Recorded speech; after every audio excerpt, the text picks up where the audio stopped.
I'd like to thank our reader, Nancy Wirtz, and our fabulous musicians today, which include Karen Drucker, Gary Lynn Floyd, and our CSL music team. I live in gratitude every day for the readers and the musicians and all the people that help with our service each week. We're continuing our November series, A Grateful Heart, learning how to truly live from a place of gratitude and embrace our talk title today, which is An Attitude of Gratitude. This time of year, when the farmers are harvesting their crops and the leaves are falling, we can look around and see abundance everywhere. And I'm curious about how you view your life. Are you grateful for what you have or sad about what you lack? Because attitude is all about you and how you see your world. Our harvest dinner was Friday night, and we had an opportunity to be in community in person, to break bread together and laugh and share gratitudes of our various lives. We had a great time with the auctions and the raffles. It was a wonderful event. And as I observed it, I could see an attitude of gratitude everywhere I looked. And those who participated enjoyed the opportunity to be in a loving and accepting place. Did you enjoy hearing other people's stories about gratitude in their life? If so, tune in next week because I taped quite a few of them, and I'll be sharing them with you next week in the service. And of course, we always have the question of the week. What is that one choice that you can make today to do or be the person who always comes from a place of knowing that your attitude about gratitude is a matter of your own consciousness? One more time. What is the one choice that you can make today to do or be the person who always comes from a place of knowing your attitude of gratitude is a matter of your own consciousness? Life is a journey, a traveling from birth in this lifetime to whatever is next. And we actually have two journeys happening simultaneously, the outer one and the inner one. The outer one is our history. We go there, to the store, to the school, to grocery shop, to home. We do this, we work, we play, we rest, we worry. We have friends, relationships, pets. That's the outer story. But the outer journey is not the deepest one. The inner journey is our deeper one. How life is changing us, who we're becoming, how we're growing or evolving, deepening, awakening. Mark Nepo wrote, "To journey without being changed is to be a nomad. To change without journeying is to be a chameleon. To journey and be transformed by the journey is to be a pilgrim." Talking about pilgrims is perfect for this month of Thanksgiving, where we celebrate with family and with friends, giving thanks as the pilgrims did so many years ago. And we're all pilgrims, walking to the heart of life itself. Ernest Holmes says that life is an endless journey. And on that endless journey, it's good for us to allow more divine nature spiraling up to a greater awareness of this fact. God is who we are. What does that have to do with having an attitude of gratitude? Part of blessing what has been is to see and feel the change, the transformation that is worked in us. When we have an attitude of gratitude, we learn to acknowledge the self that is whole, that is love, that is joy, the self that doesn't need to settle or play small. That self invites us to have an attitude of gratitude in all of our life. And the best thing about our spiritual philosophy is at any moment we can choose to have a new beginning. After all, the New Thought movement is about having a new thought about life.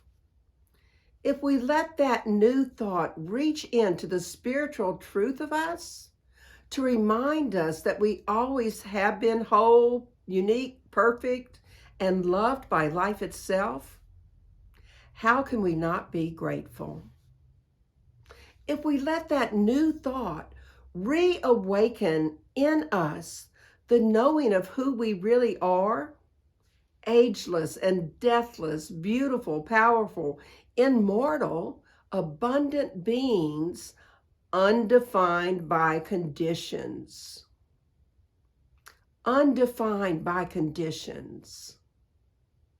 Then in any circumstance, you can find something for which to have gratitude. Many of you know that my son lost his battle with diabetes and is no longer a physical body on this planet. And even on the evening when I was informed of his transition, I still could have an attitude of gratitude because my faith allowed me in that moment to live in the inner journey, not the outer one. To know that there was a transformation, an awakening happening within me. And I could journey along that path. I could see in that inner journey that his heaven birthday was a blessing for him because he was feeling no more pain or dis-ease, and a blessing for me in a way that I could be closer to him than I was when he lived thousands of miles away. This month I have, as I always do, encouraged people to have a gratitude journal. The benefits of such a journal are numerous, with the main one being that it allows us to see how great our lives can be. Download the one available from our website because it includes daily affirmations. And start today and use it for 30 days, even though you might have missed the first 20 days of November. Just go through December 20th using the affirmations. This journal is an opportunity to create a practice of remembering that there is no spot where God is not, and to record those events that brought us a bit of joy each day.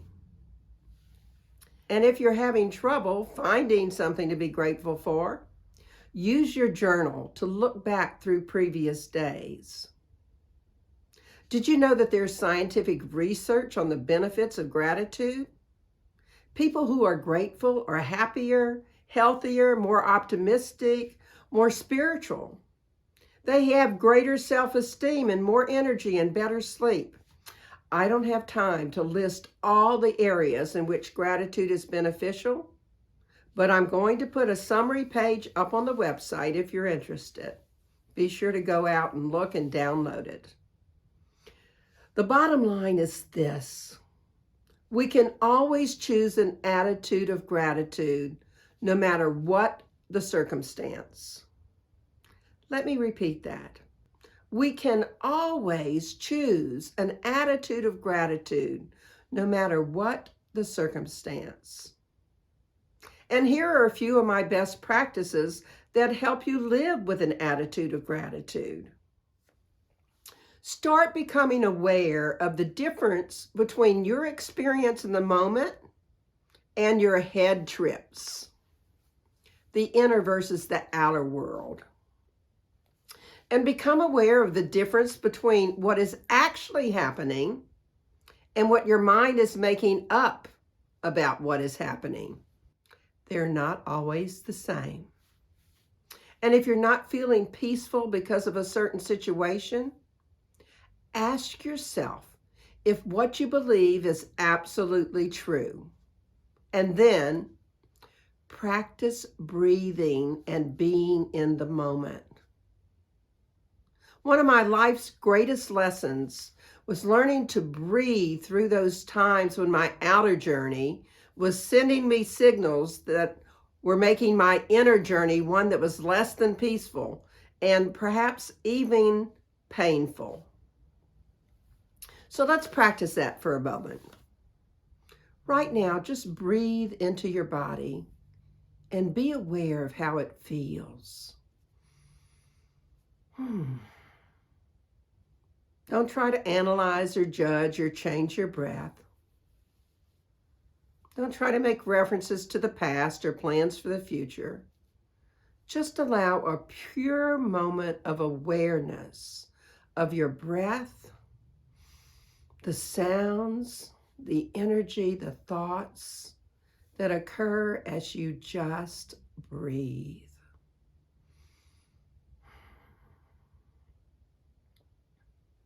Often we get stuck in these bodies of ours and stuck in the past, that outer world part of our journey. And I want to encourage you to avoid writing the old script of your life over and over and over again.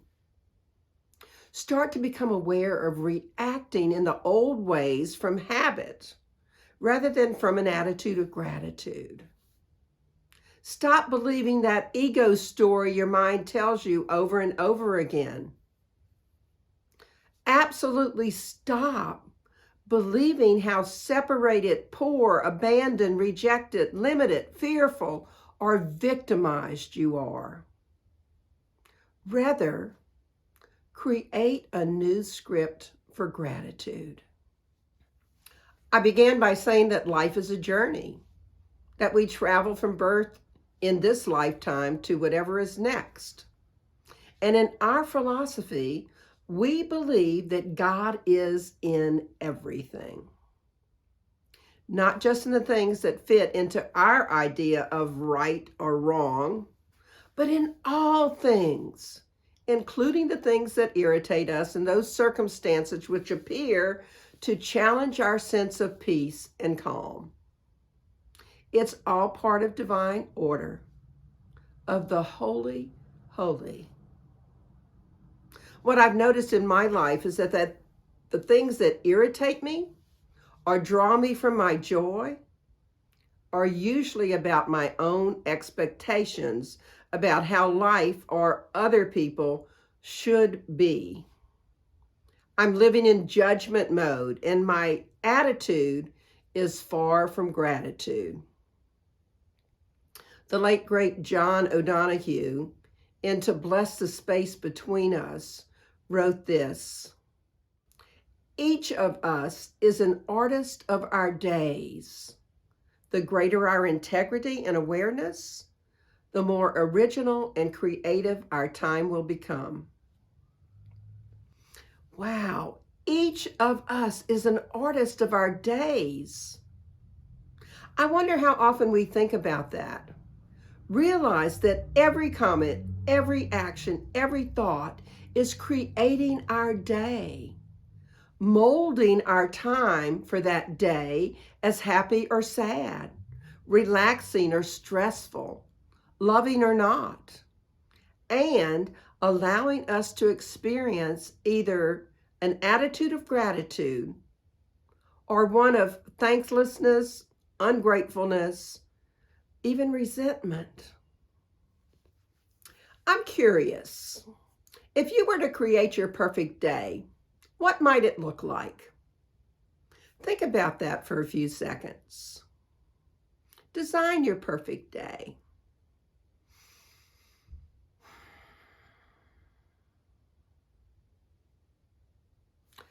Now I have another question.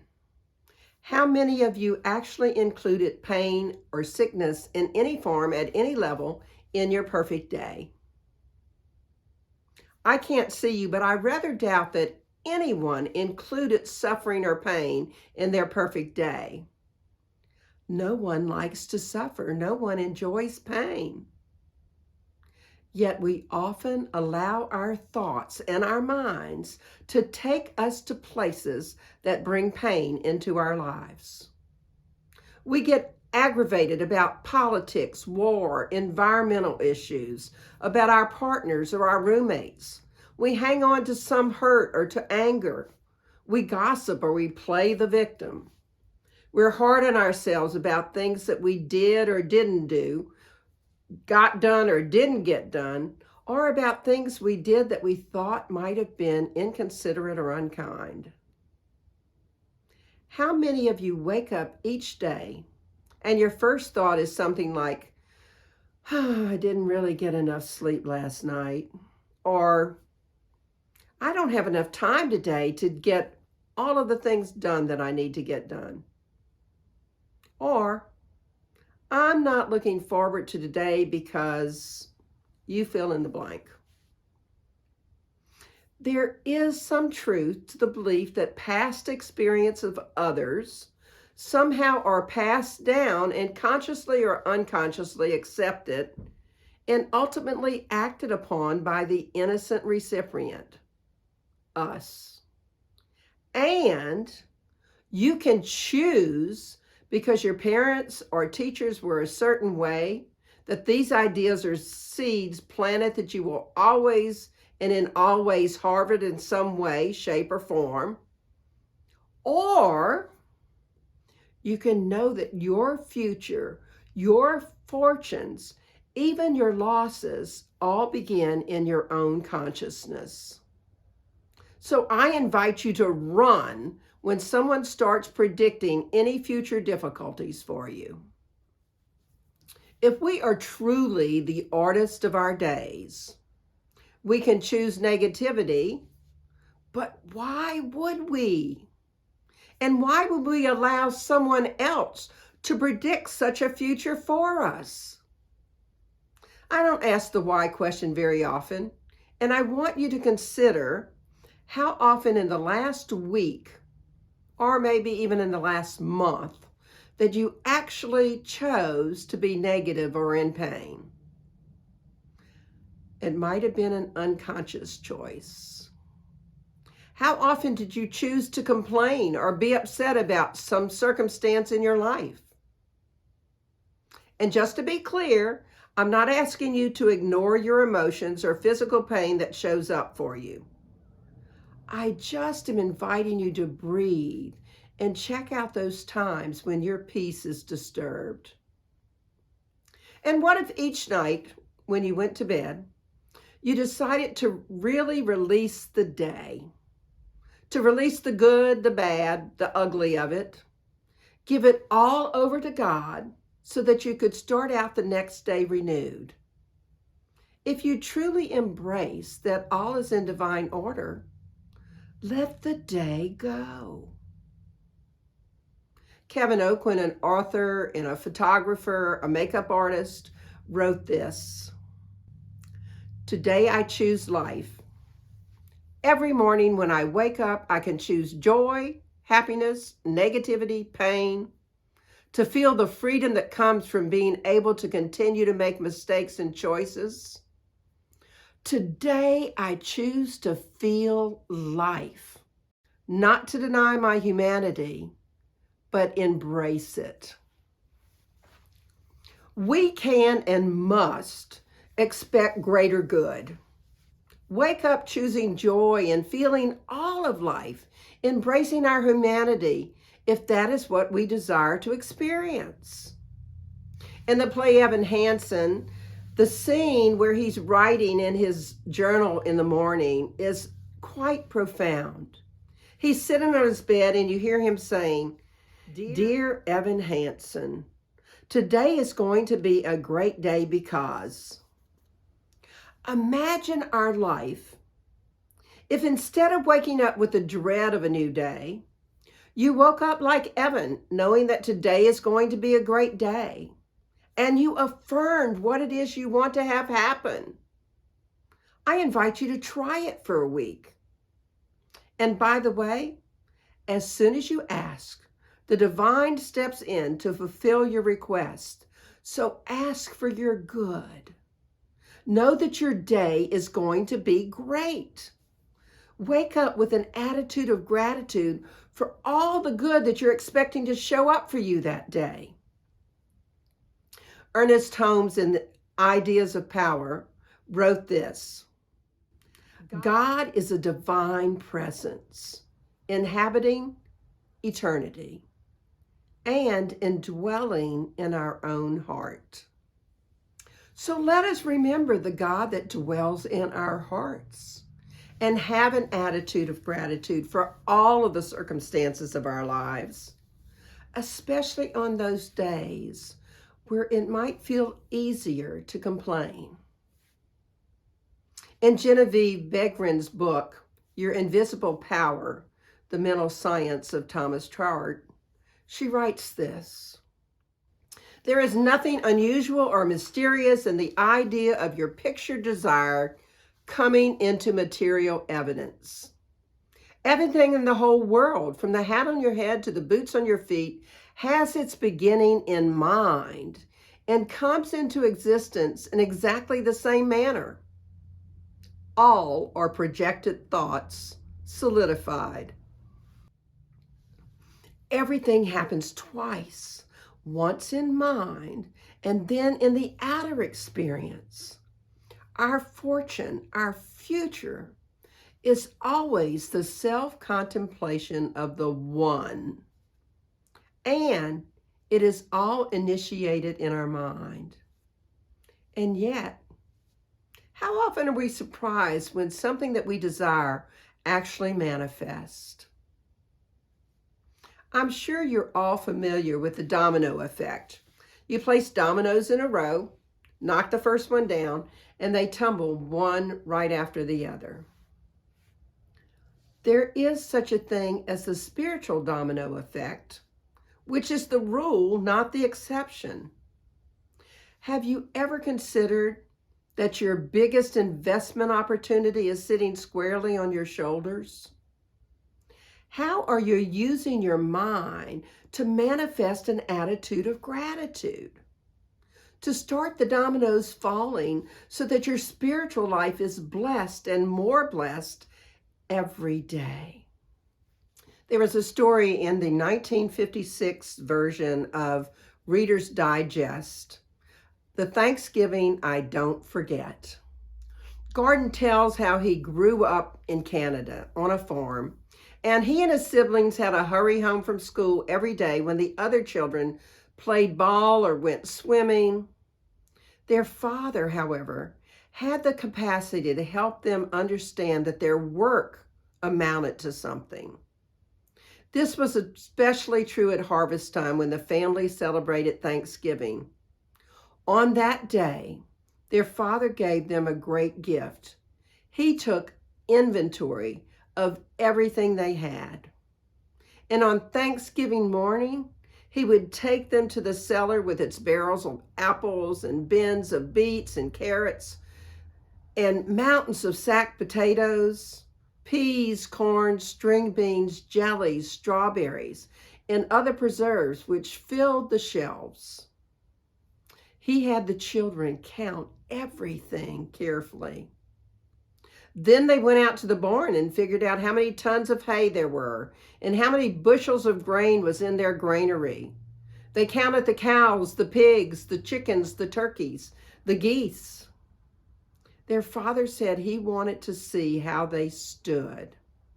But they knew he wanted them to realize on that feast day how richly God had blessed them and had smiled upon them all their hours of work.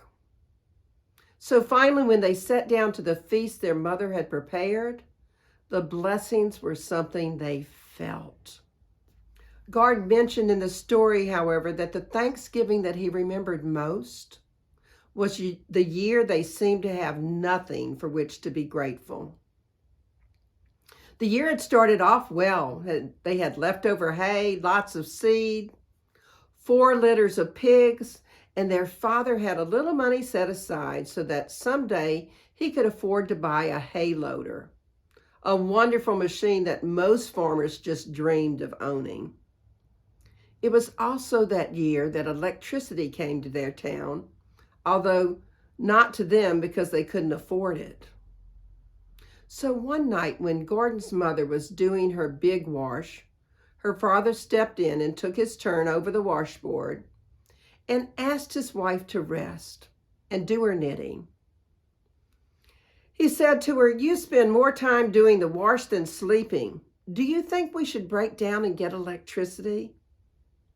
Although elated at the prospect, she shed a tear or two as she thought of the hay loader that wouldn't be bought. So the electrical line went up their lane that year. Although it was nothing fancy, they acquired a washing machine that worked all day by itself, and brilliant light bulbs that dangled from each ceiling. There were no more lamps to fill with oil and no more wicks to cut, no more sooty chimneys to wash. The lamps went quietly off to the attic. The coming of electricity to their farm was almost the last good thing that happened to them that year, because just as the crops were starting to come through, the rain started. And when the water finally receded, there wasn't a plant left anywhere. So they planted again, but the rains beat the crops into the earth. Their potatoes rotted in the mud. They sold a couple of cows and all the pigs and other livestock that they had intended to keep, getting very low prices for them because everybody else had to do the same thing. All they harvested that year was a patch of turnips, which had somehow weathered the storm. And then it was Thanksgiving. And their mother said, "Maybe we better forget it this year. We haven't even got a goose left." But on Thanksgiving morning, Gordon's father showed up with a jackrabbit and asked his wife to cook it. Grudgingly, she started the job, indicating that it would take a long time to cook that tough old thing. When it was finally on the table with some of the turnips that had survived, the children refused to eat. Gordon's mother cried, and their father did a strange thing.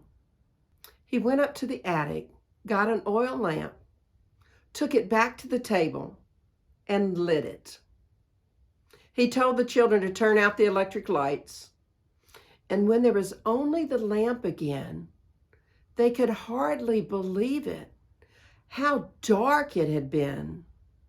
They wondered how they ever had seen anything without the bright lights that were made possible by electricity. And as they began to remember, the food was blessed and everyone ate. When dinner was over, they all sat quietly. And Gordon recalls that in the humble dimness of the old lamp, we were beginning to see clearly again. It was a lovely meal. The jackrabbit tasted like turkey, and the turnips were the mildest we could recall. Our home, for all its wants, was so rich to us. When you were little, most of your decisions and choices were made for you.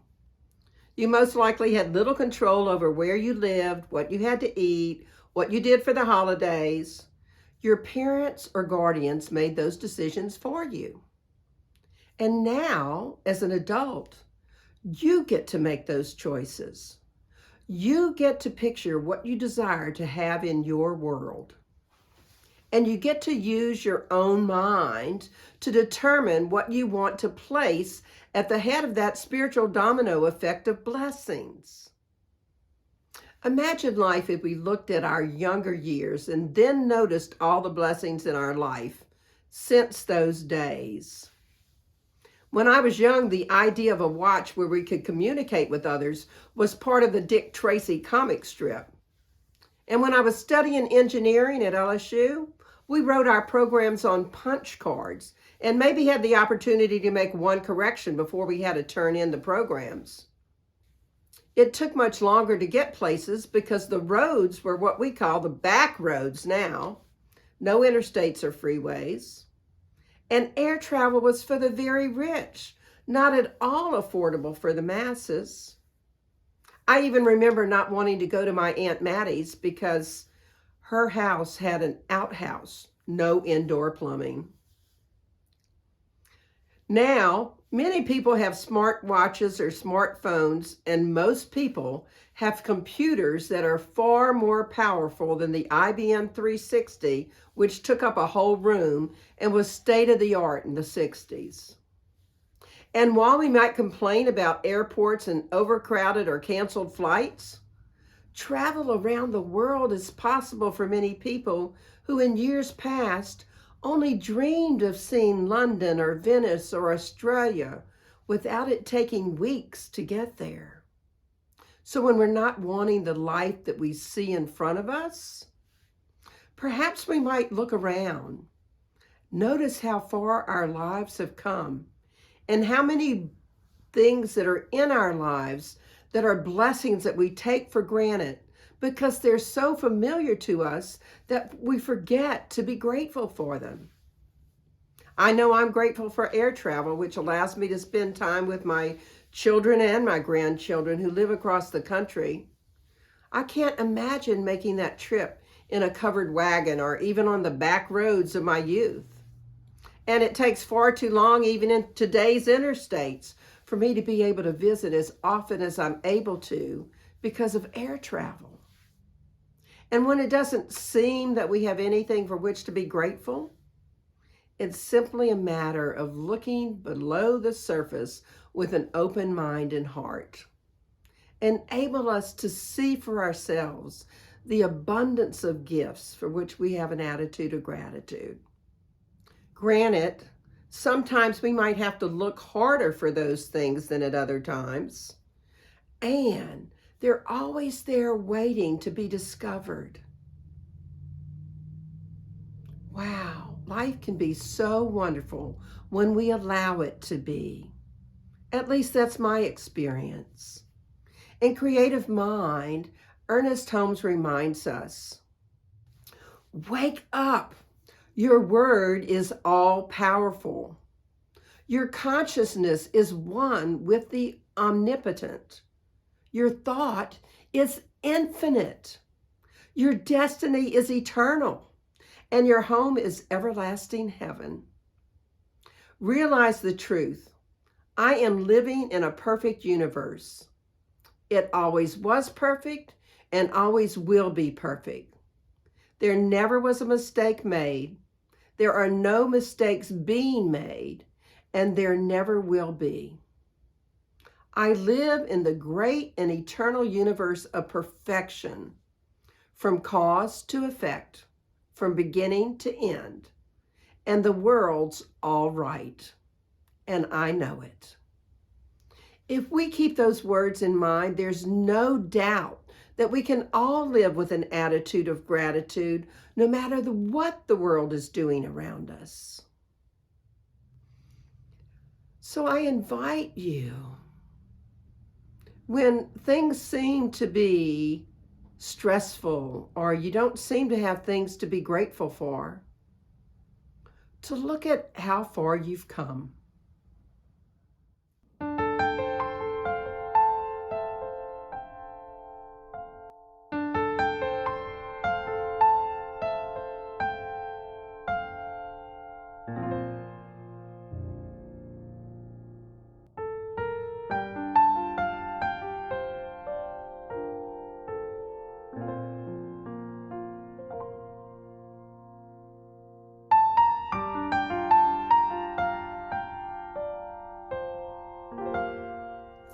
And so in summary, how might you learn to consistently live with an attitude of gratitude?